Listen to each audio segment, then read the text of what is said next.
What is up, everybody? My name's Sean, and welcome to the How to Hero YouTube channel, where it's my job to awaken the hero within you. There's a hero within all of us. And today I wanted to talk about something that's a little bit touchy for me. I wanted to go through my experience of marriage and marital separation. Not just my experience, but what my recommendations are for people that are either in a marriage or in a long-term relationship, a committed relationship, and one of the partners is going through a spiritual awakening where the other is not. This is a very specific type of situation. I'm not talking about people that are already married and they both seem to be awakening at the same time. I'm not sure how common that is, but I'm talking particularly when you're waking up, and this is for the people that are waking up, when you are waking up and your partner still is sleeping, and how to navigate that. The best ways that I could sort of offer my advice, and I want to say from the beginning that I'm separated from my wife. I've left the house. I'm in a place. I've got I've been unsuccessful, right? So I'm an example of a person who woke up and was unable to maintain the marriage. And it's not just me, it's both of us. And I'm not going to go too much into too much details about that, just for her privacy. But what I'll say is that just a bit of a background on me. We started dating when I was 17 years old, and she already had a son. He was about maybe 8 or 9 months old at the time. I can't remember exactly how old he was. And then after years, we had children and got married. We dated throughout that top of my teenage years into adulthood, and then had children, settled down, got a place, and all that stuff. Did all the normal things that people do. And so we were together for many years. And my stepson's 17 years old, and then I have 3 other children. So it makes it even more complicated because in my situation, you're not just separating from your partner, right? You're separating also from that family life, right? You're separating from the life that you come to know about being around your children all the time. And that, for me, has been the hardest part. Separating from my wife was very difficult because she's my best friend, but also separating from my children in many ways. Not separating, it's not like I've abandoned them. It's not like I've gone anywhere. I'm nearby and I see them every weekend. But seeing your kids every day and doing all the normal things with them and going to sleep with them, doing bedtime, all that stuff.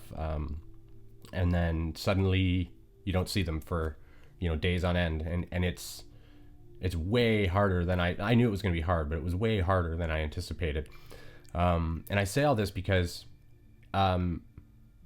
things must have been to a point where they reach a point of sort of no return, right? For me, in order for me to actually dive and leave the relationship, right?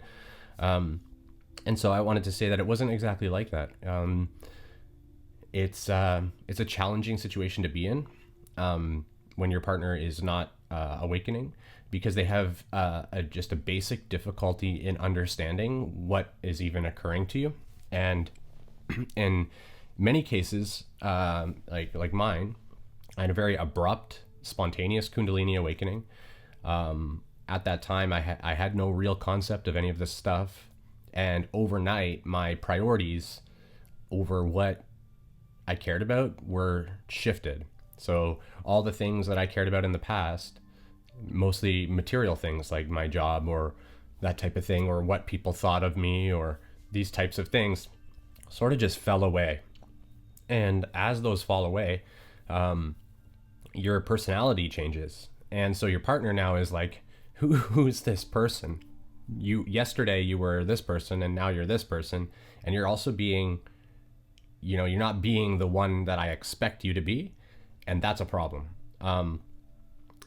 Now, what I'll say from the beginning is that I think it can work. I think it can. But what I want to say is that at the beginning of the spiritual awakening, the relationship needs to be pretty tight already. You guys need to have pretty good communication already, pretty good alignment in what sort of you want for the family. And then after spiritual awakening, if that changes, lots of communication and discussion needs to happen. As the person going through the awakening, a lot of times you don't even know what's going on, and you're just spending a lot of your time trying to figure out what's even occurring with you. Why suddenly has everything changed? Why am I suddenly experiencing all these emotions, and why am I trying to constantly navigate these deep waters of emotion, right? Why? And while trying to do that, you have your partner who doesn't understand what you're doing. They don't understand that you're in this sort of self-healing state, and in that state, it's difficult. It's a lot of times very, I don't know about you guys, but I'll just speak from my experience. It's very difficult for us to sometimes put effort out, right? So all of our effort comes into just maintaining ourselves, just like sometimes just getting up in the morning, right? Sometimes we don't even want to get out of bed. And when you have a bunch of children running around, and you have, a partner who expects you to assist with the household, that's going to ruffle feathers. If you don't want to get out of bed and your partner needs you to get out of bed, you're going to get out of bed and you're going to be probably pretty irritable. That's the other thing too, is it tends to cause spikes in irritability, or just uncharacteristic behaviors. Almost like I've heard somebody explain it similar to, and I can't really talk about this from experience, but I've heard somebody explain it to, it's similar to when women, the week before they get their period, the week before they go into their cycle, their menstrual cycle, they experience similar like hormonal shifts that cause a lot of irritability or different types of emotional things to come up. And it can be similar to that, but it's almost like a constant state. And so it becomes the person like that's going through the awakening doesn't want to be in that state, right? They're not trying to be there. They're not trying to be difficult. They're not trying to be selfish.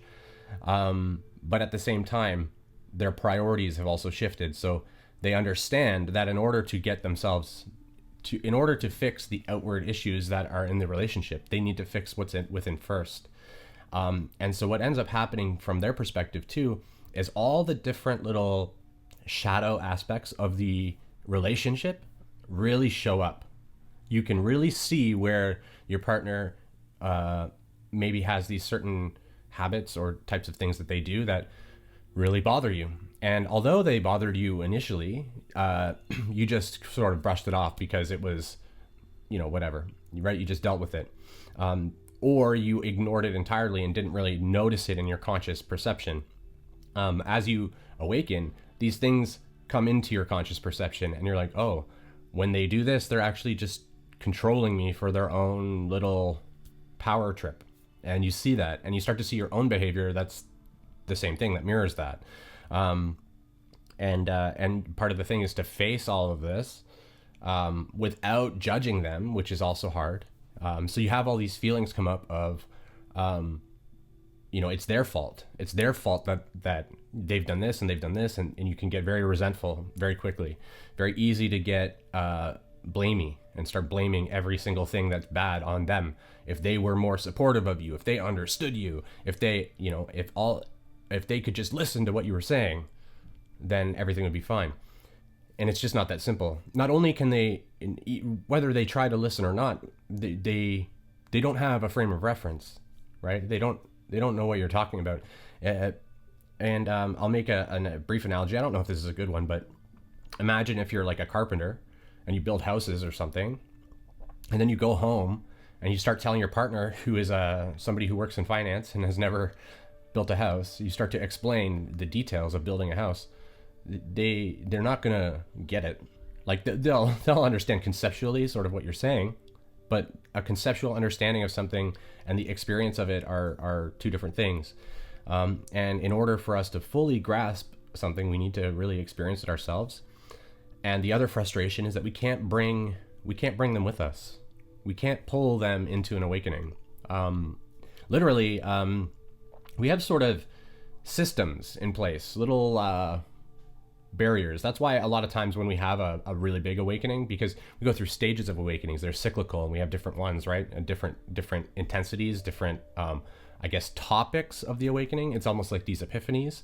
I call them thunderclaps, but basically when we hit one of these larger epiphanies, it feels like a pop, right? Almost like just a bang inside, right? And you can feel energy fly through. It can be very different for other people. For me, I get a lot of pulsing in my brain. Like I can feel my brain like expanding. That's what it feels like. I think it's my pineal gland just going bananas. But as we feel all these different things, and we have this like big explosion of epiphany, the other person hasn't had that epiphany, right? The other person doesn't get it.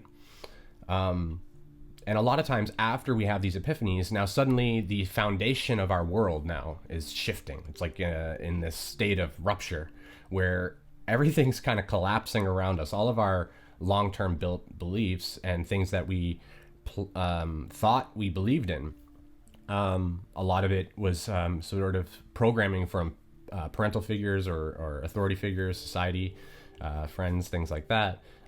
These things all start to crumble away, and we start to see the truth of what really does matter.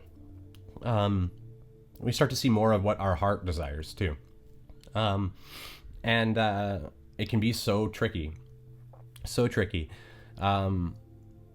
I wanted to, from the perspective of somebody who was not able to make it work, I would like to just offer a couple little tips. The first is I think I already said, is communication. It's so important that you at least try to explain what's going on and why you're being a bit of a dick, right? Like, because typically it may not feel this way if you're in the middle of it right now, you might be like, no, it's them. And I'm here to tell you, I promise you, they didn't change overnight, right? They're not the ones who just shifted suddenly and changed everything, and now they're the problem, right? You are the problem. It's you, right? And so once you can take the responsibility back, because when you push all that responsibility onto them, you're just building resentment. It's not going to work. You're going to cause so much friction that it's not going to work, because you're blaming them for something that they had no control over, and that they because people wake up at their prescribed time, more or less. When it's time for them to wake up, that's when they'll wake up. And a lot of times these types of relationships happen so that there can be this friction and then this break apart, and then the other might wake up due to all of that catalyst. All that negative crap can often be the catalyst for the other partner to wake up. And so you can even find that as you leave and then they wake up. That could happen too, right? But I want, like, one of the pitfalls I fell into was blaming them for everything, blaming them for every little, why can't they see? Why can't they see what I see? If they could just be this way, right? Or be that way, that would make me feel better. Or if they could be more helpful with this or that, or they could listen to me when I say I'm whatever it is.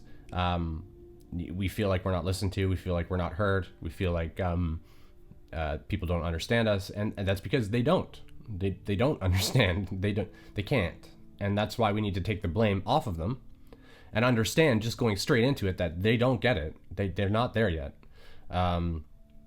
and from that place of responsibility for our own being, like responsibility for our own state, understand that it's not them. It's not. They're not an enemy. They're not there trying to make things difficult for you, but it feels that way. It'll feel that way a lot of times.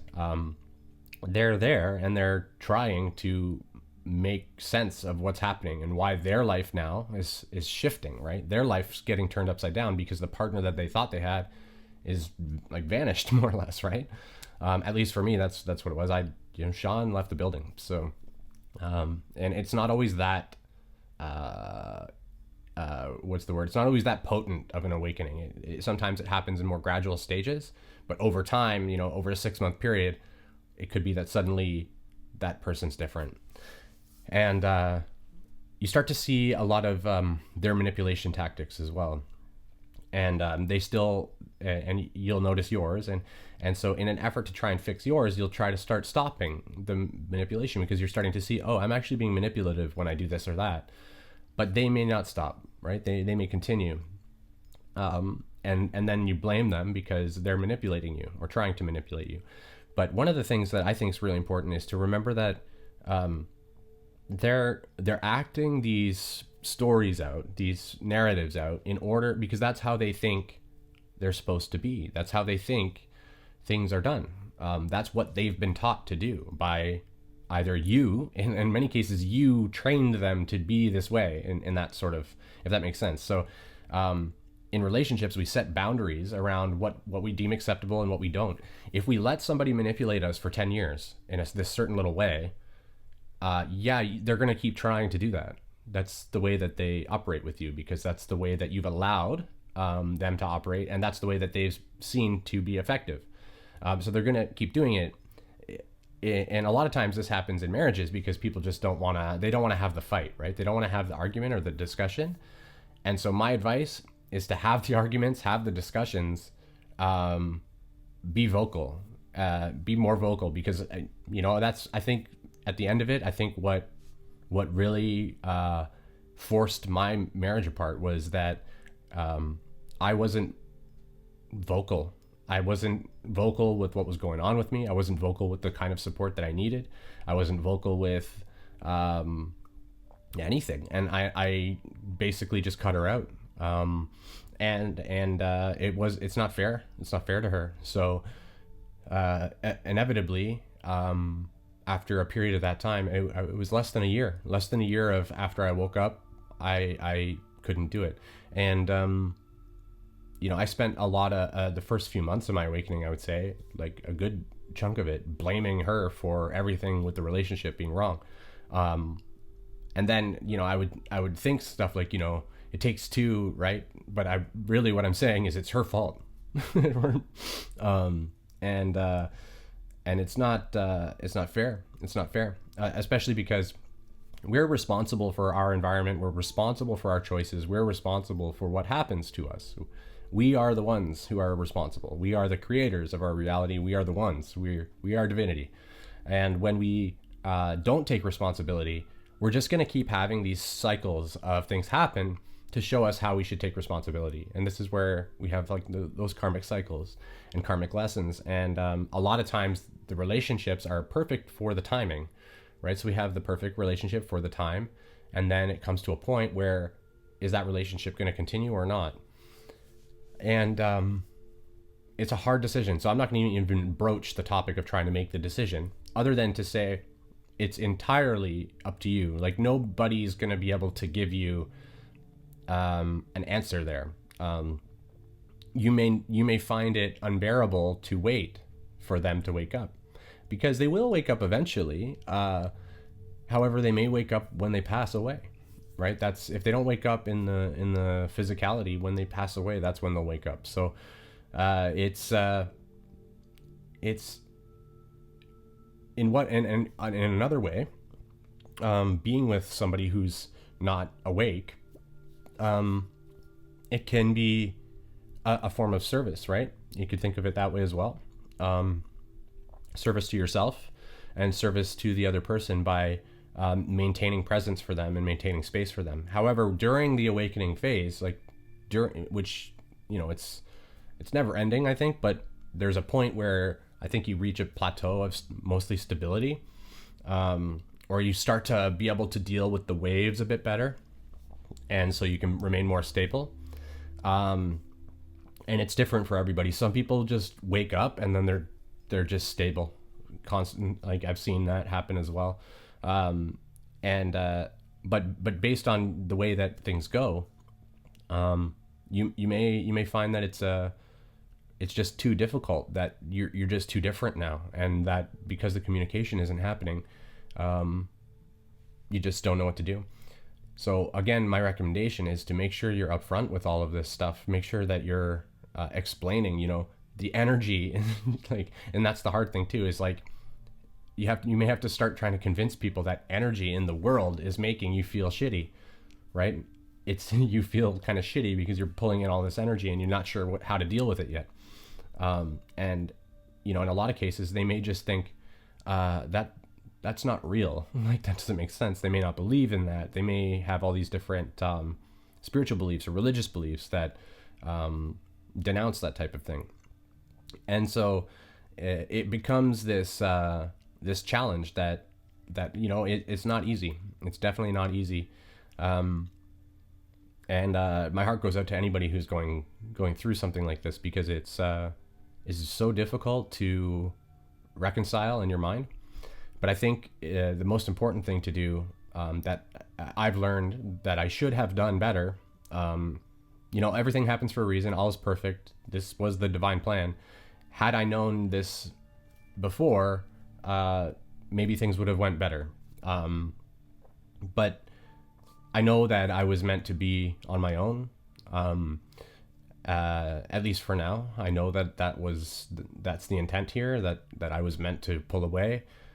And it's hard and unfortunate because it hurts so many people. It doesn't hurt so many people. It affects so many people, and it causes challenge for so many people. And I'm not immune to it. Having to suddenly not see my kids so much has been the hardest thing that I've ever dealt with. And then just losing the best friend as well is, you just can't have that. At least for me, I can't have that type of relationship where it's just, constant or continuing to communicate and stuff like that, and let's just be friends. I can't really do that right now. Maybe later, but I'd like to say that me and my wife are on, I would say, good terms. We're co-parenting well. Things are going amicably. But I think that the only reason for that, not the only reason, she's contributed to that as well, but the only reason that I'm able to make that work is because I'm taking responsibility for what I've done to get us here and what I didn't do to get us here. And so a lot of what I didn't do is I withdrew, and I stopped. I was too busy trying to blame other people, noticing that they were being crazy, and instead of I didn't sit there and judge people purposefully, and I didn't sit there and go, it's all their fault, and tell them it's all their fault and all these things. I what I tended to do was internalize all of that, and also I had trouble letting go of this judgment and blame, understanding that there's no benefit to judging the other person. There's no good path there. All is on you, right? All is on you as the person that's experiencing it, and it's up to you to sort of set the path and the course for the way that you want your life to flow. And it can be really hard, really, really hard. So if you are committed to making the relationship work, then you really need to step up and put your best foot forward, which means being honest with them. It means sharing these different struggles that you're having, and it means talking with them about some of the things that they can do to help you move through this, and trying to explain to them, maybe showing them some videos or showing them a book or something like that to help them grasp a little bit more about what's going on with you. Because if you're like me and you wake up and then suddenly you're like buying tarot decks and you're getting crystals and stuff, and you're suddenly like tuning in with your spirit guides, and your partner's like, what the hell's going on? And so if they don't understand it, it's going to be even more crazy. Or you're going to hide it. The more you hide your authentic self that's coming, like the more gross you're going to feel about it all.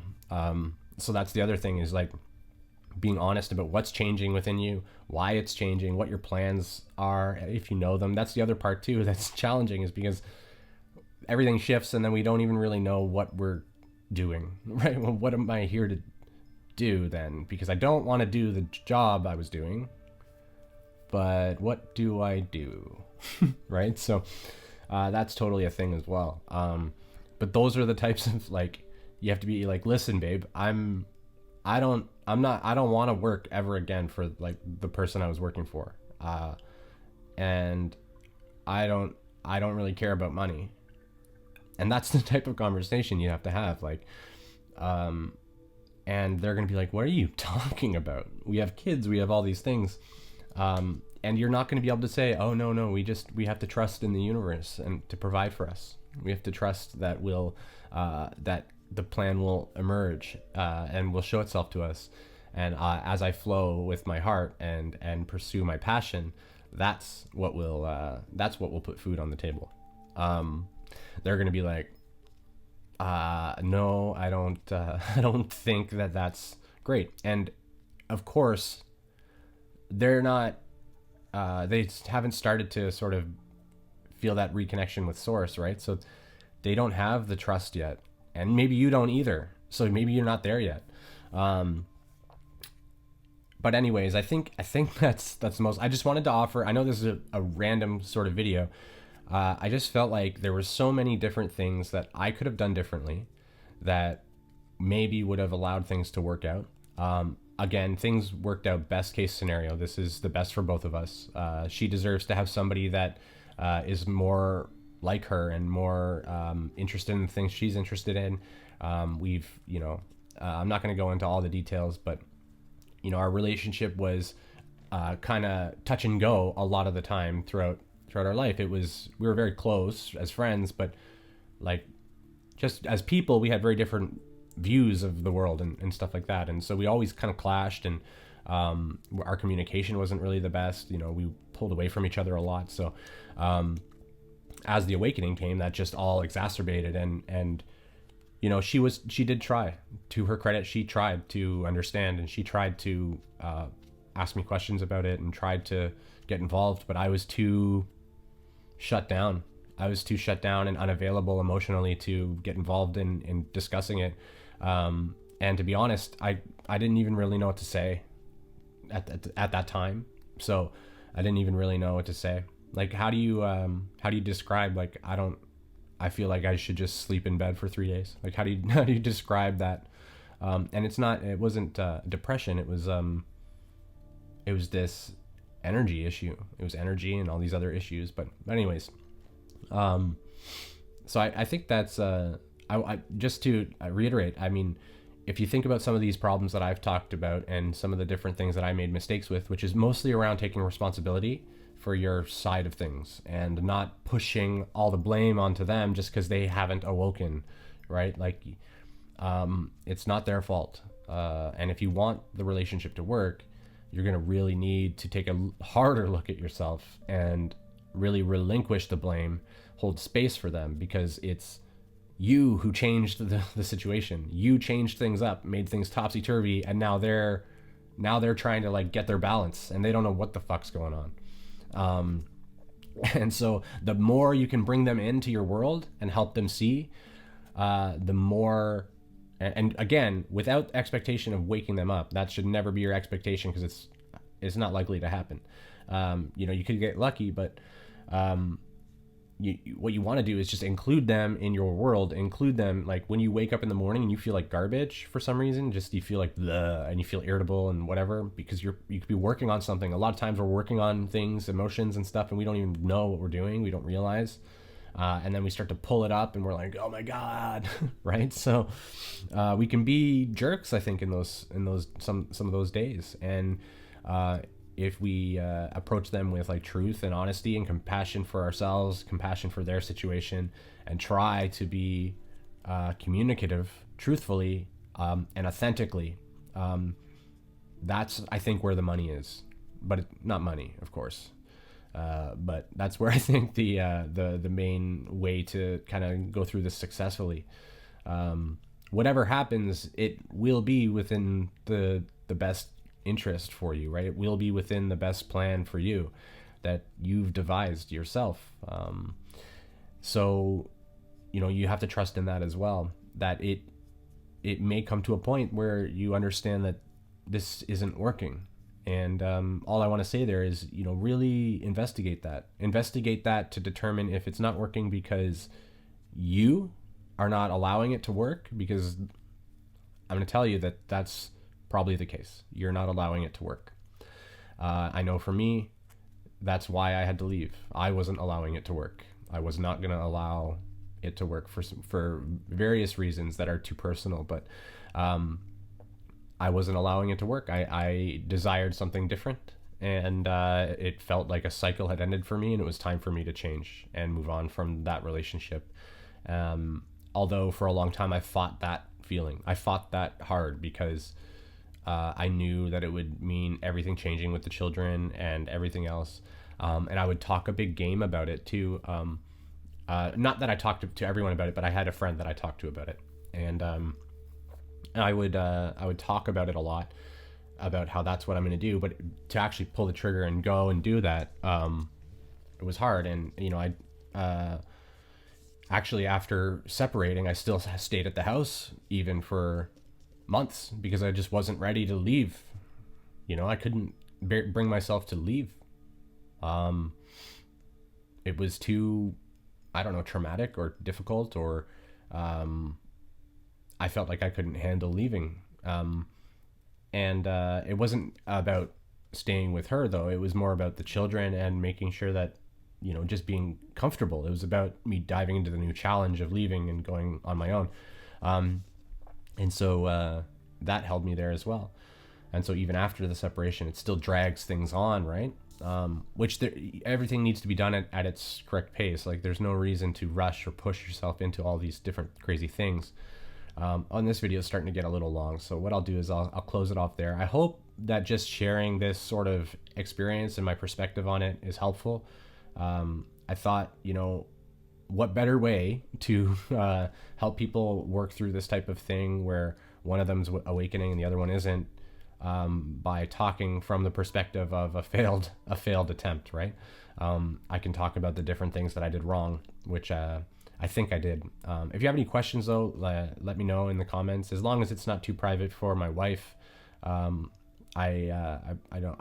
will likely answer it. So if you have any questions or anything like that, let me know in the comments. I hope you liked the video. If you did, click the like button. It really helps with the channel. If you have any friends that are going through this, consider sharing it with them. They may find it helpful. There may be a little nugget in here that helps them through the path, whether it's to stay with them or to separate. But they can only figure out that for themselves. But I love your faces. I appreciate you watching. I hope you have a wonderful day, and take care.